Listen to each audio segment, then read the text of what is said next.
ఆనంద్ భైరవి తల్లిని అనన్య కిడ్నాప్ చేయిస్తుంది. రౌడీలందరూ కూడా తనని ఒక చైర్లో కట్టేస్తూ ఉంటారు.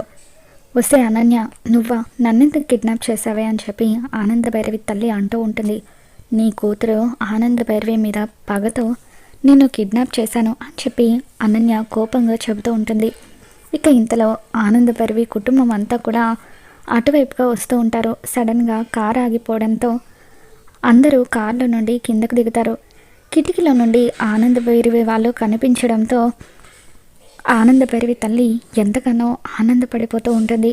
ఒక్కసారిగా గట్టిగా అరవాలని అనుకుంటుంది.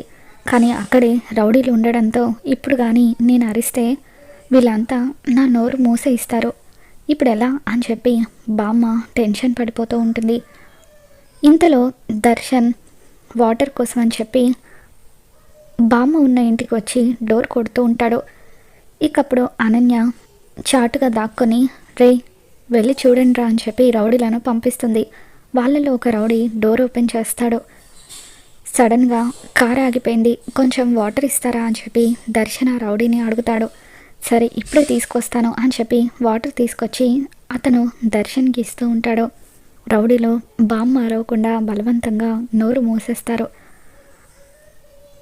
దర్శన్ అక్కడి నుండి వెళ్ళిపోతూ ఉండగా సడన్గా బామ్మ ఆ రౌడీల చేతిని దూరంగా నెట్టేసి ఒరే మనవడా దర్శన్ అని చెప్పి గట్టిగా అరుస్తుంది. ఇక దాంతో వెళ్ళిపోతున్న దర్శన్ వెనక్కి తిరిగి చూస్తూ ఉంటాడు. మరి తన బామ్మను దర్శన్ కాపాడుకోగలుగుతాడా? ఏం జరగబోతుందో మళ్ళీ మన ఛానల్లో తెలుసుకుందాం. ఈ వీడియో మీకు నచ్చినట్లయితే తప్పకుండా లైక్ చేయండి.